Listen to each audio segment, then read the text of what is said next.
Makay bari daram daram. Ahoy! Kita yun. Ang lubot, ang lubot. Ang lubot, Gino.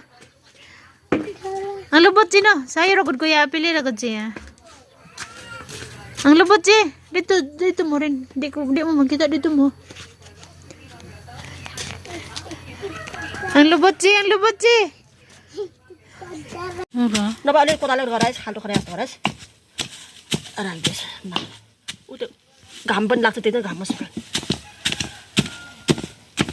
Udah lang. Guys, ito na yung aming radish. Ayan. Tapos din namin ay grabe yung dik. Unang dinikdik na muna namin siya ng pino-pino hanggang sa pinigaan. Tapos ginanyan-ganyan ulit. Tapos ngayon ito.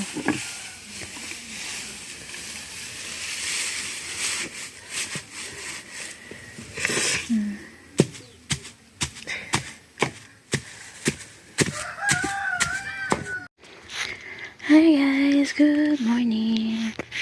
So nandito tayo sa likod ng bahay ni na auntie. Ayan. Yun yung may ano dyan, may baboy dyan. Kulungan ng baboy nila. So dito natanim din si auntie. Oh. Konti lang yung natubo dahil manok. Kinakain ng mga manok. Ayan. Tapos dito guys, tignan nyo. May mga natubo rin naman dito pero maliliit at saka yung iba na nadaanan na lamang. So, at dito naman guys, nagtanim na ako ngayon. Kaya andito ako ngayon sa likod ng bahay. Dahil nagtanim na ako, ayan o. Mix ko na yan guys, no? Yun doon banda, mga ano yan, Chinese pechay. Tapos yung ito naman dito is mustasa. Yung mustasa ginawa ko lang pangharang dito ng banda kasi baka puntahan ng mga manok din to ba. Sabi naman sa akin ni Zano baka daw kainin ng mga manok. So which is ano naman talaga siya guys, no. Dito palagi talagang napapadpad dito yung mga manok ni auntie. Marami kasi silang manok eh. Tsaka pinapakawalan din nila yun.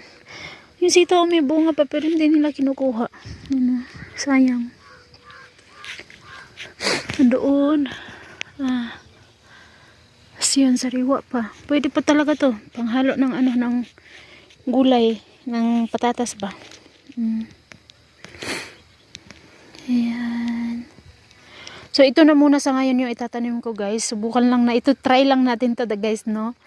Kung makakainin ba ng manok. So, hindi na tayo magtatanim hanggang doon. So, kung ganyan pa rin yan, hanggang sa lumaki siya, hanggang sa maanin natin to. So, papatuloy natin pagtanim doon. Pero kung hindi na guys, kung makakain man siya ng manok, hindi na natin itutuloy yung pagtanim ulit dito. So, although nagpaalam naman na ako kay auntie, sabi niya naman okay naman sa kanya. So, sabi ko, auntie, dahil marami akong gulay doon sa bahay na Chinese pechay na tumubo ba, na tinanim ko nung nakaraan. So, naghanap ako ng pwede kong mapagtaniman ba na yung may space talaga ba, no? Auntie, doon sa likod nyo pwede ko bang taniman? Sabi niya naman pwede. Pero baka daw kainin ng manok. So, sabi niya sa akin, no? Pero subukan pa rin natin. Doon sa likod nga ng bahay, ibig sa taniman ko rin doon eh. Lilipatan ko rin doon ng Chinese pechay. Pero hindi ko pa talaga na ano guys, no? Kasi yung mga pato, yung mga manok, habang naglilinis ako doon, yung mga manok andun din sa likodan ko. Ayan. So yan, hanggang dyan na lang muna yung tatanim natin guys.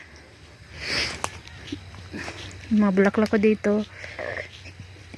Ito guys, ang ganda ng bulaklak na to, ng halaman na to, pero yung bulaklak niya rin maganda yung dilaw. Pero pag ano, mabilis din siyang malanta baga, winter. Ito yung mga nilabhan ko kahapon guys, yan. Tapos yung panghanig natin doon sa may table, yan. Inaano ko talaga yan sa araw para mainitan. Yan, tapos yung mga lang nilaban ko yun, may kumot pa doon, So dito tignan nyo guys, maganda naman na yung pagkatubo dito pero parang ano siya, kinain ng uod. Magano sabihan ko na ng pang spray. para gumanda yung dahon niya. Ayan. Tapos tignan nyo dito, hinarbis lahat ng binan ko, no, babae, no, wala na. So dito, pwede rin naman ako magtanim dito, hindi naman sa, hindi ko din alam kung pwede ba talaga o hindi, kasi sinabihan ako ng binan ko na taniman niya nga ng maisday. Kaya dito lang talaga ako na side dito.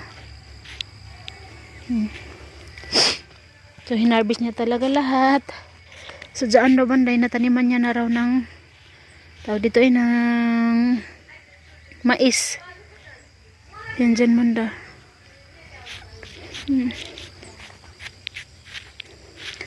Yung mustasa din kanina kinuha ko rin yun dito para pa yung panggawang ginawa kong pangharang doon sa sa ating pechay.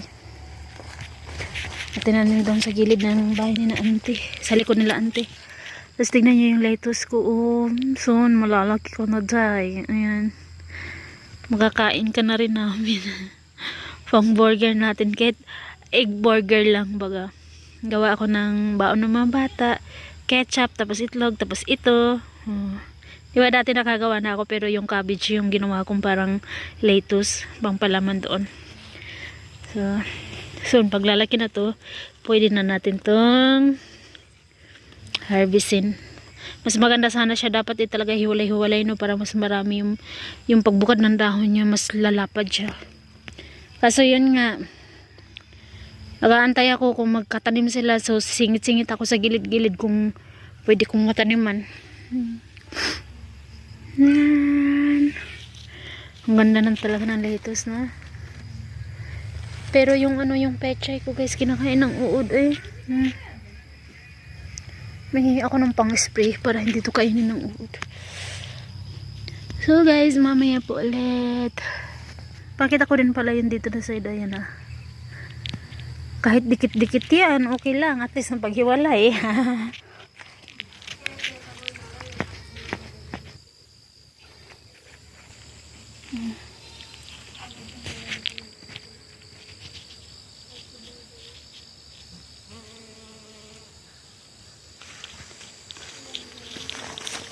Dito naman natin, pwede na talaga natin tong harvestin guys. Yung pechay natin dito malaki na, mamayang gabi harvestin ko yun, magtinola ako.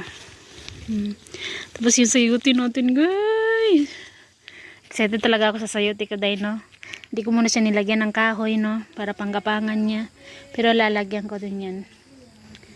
Tapos tignan nyo yung ating mga beans, ang dami ng bunga. Pakita ko sa inyo yung malaki. Sana yan. Mayroon na yun. Pwede na natin itong gulayin. Ayan o. Malaki na na. Ayan o. Diba? Pwede na yan. Ang haba ng parsley day o. Humaba talaga siya hanggang dito o.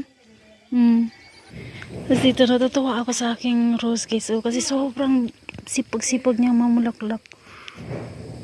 Tignan nyo. Hindi pa nga yun na ano. Tapos meron na naman parating. Ginanyan ko yan siya kahapon. Nagsama-sama ko ginanyan. Tignan nyo. Ang dami-dami. Ang laki-laki pa.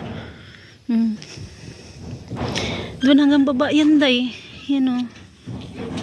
Ang sipag talagang mamulaklak. Hindi ito naman. Ay, natanggal. Uy, nahog na.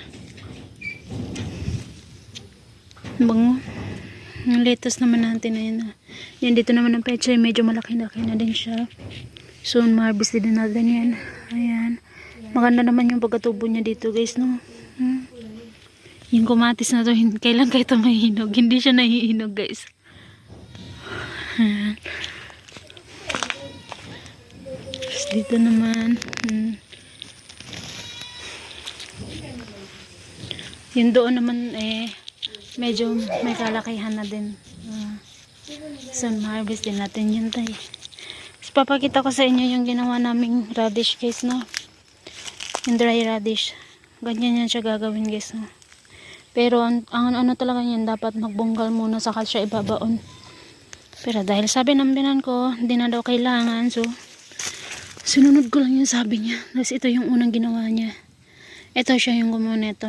Yung doon, kaming dalawa yung gumawa nun. Malunggay natin, patay na to.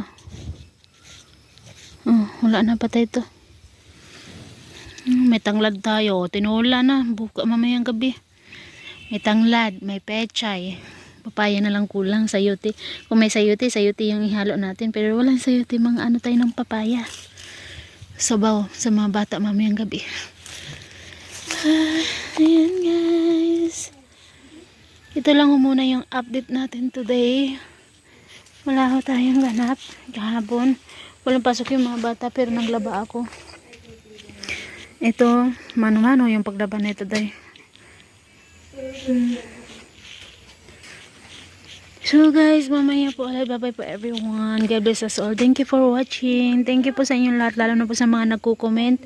At sa mga hindi po nag-i-skip. Thank you so much po. Tignan nyo ho siya. Mabilis siyang linta, no? Bye-bye po everyone.